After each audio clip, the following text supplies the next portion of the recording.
What's up, nerds? This is Aaron from Neverboard Gaming, and I'm here with my friend Chris, and we're going to look at some dice game. What is this game? Oh, what? You know what? There's one universal constant in this world, right?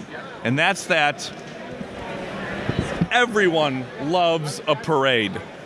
I have heard that, and it is true for me. The thrill, the beauty, the fun.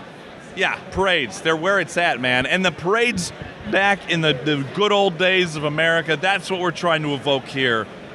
Calliope Games wanted to bring a parade to your table. So this is Everybody Loves a Parade by Mike Mulvihill, due out from our Titan series of gaming later this year. In this game, you are decorators building floats and putting them in front of the crowd and trying to impress them, because the person who impresses the crowd the best and gets the highest score is going to win. So what are we doing in this game? Well, we each have a chassis. It's just a blank chassis. And there are balloons and flags and flowers, and there's different colors, and we're trying to add those to our floats to impress this crowd. Now you'll notice each crowd has specific dice showing, it starts pre-printed on the card what it is that they want. So this crowd right now wants yellow stuff and they want balloons. This one wants blue and flags, this one wants blue and flowers.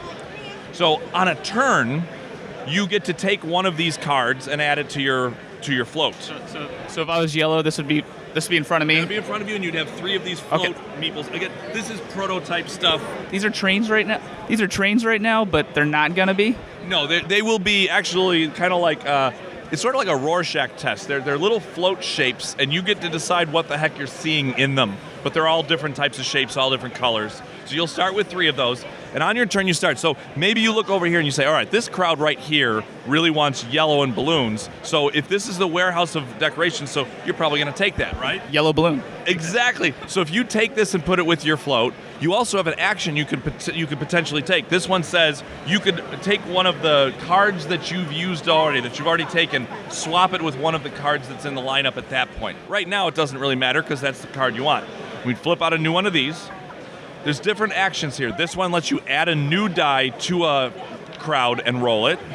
This one lets you take 2 cards off the top of the decoration pile and keep one. This one lets you re-roll a balloon die. This one lets you move a die to an adjacent crowd. And this one over here lets you re-roll twice the same die. All right, so we're going to do 3 turns every round. Everyone's going to get 3 of these decorations on their float. And then the time comes to get your floats in front of the crowd. Now, in the beginning of each round, we will have been given a secret order card. Now, you can look at these, but you don't show anyone. So if it's at the end of the round, we've taken the stuff, we reveal our order cards, and we get to put the stuff up in order. And every order card has some sort of an ability. They go from bad abilities all the way up to really good abilities, because the lower the number, the sooner you get to get into the parade. So in this case, if you put your thing here, and you had taken the card that was the yellow balloon. So right now I'm matching, I'm good. So you would get 3 points for yellow, and you would get 3 points for balloons, and you'd have 6 points just for that card, and you'd have 2 other cards as well. And then, but you also got to re-roll any one die. So let's say I was a jerky jerk, and on a previous card grab, I'd change this to red. When you play that card, you could have given this a roll to see if you get it back to yellow. Let's see what your luck would have been. Blue. So maybe if I had like blue flowers on here, I would get the points for the blue flowers and for having blue, and then the points for the balloons. Absolutely, that's exactly right. So it's all about kind of going with the flow of how the crowd is changing what they want and putting your float in the right place. So you put yourself in front of a crowd, and you score your cards based on what's there, and then you clear that float away, but you leave your meeple on here, and you start another round. You do that for 3 rounds, and each round you're going to reveal more of the crowd, and you're going to put out the dice that are associated with it. But all of the meeples, the float meeples, will stay. So we'll move these off of here, we'll move to the next section and put the dice out.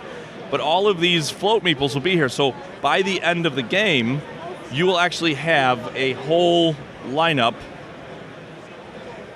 of meeples. You'll actually have a parade on your table with all these little float meeples. That's pretty cool. Yeah, so it's a dice and card game. It's a dice manipulation game. There's a little bit of take that to it, because you can grab the crowd that you know that somebody else is going to want. But all of these different abilities and the order cards being hidden, it really leads to like a really cool kind of a dice manipulation game. Well, thank you, Chris. This looks awesome. I can't wait to play this. This looks like a lot of fun. And you said it's due out later this year, Q4. Yes. Yep. Okay. Awesome. Well, we'll have a purchase link in the description box down below where you can click on it and get yourself a copy. And while you're down there, don't forget to subscribe to our channel so you'll never be bored.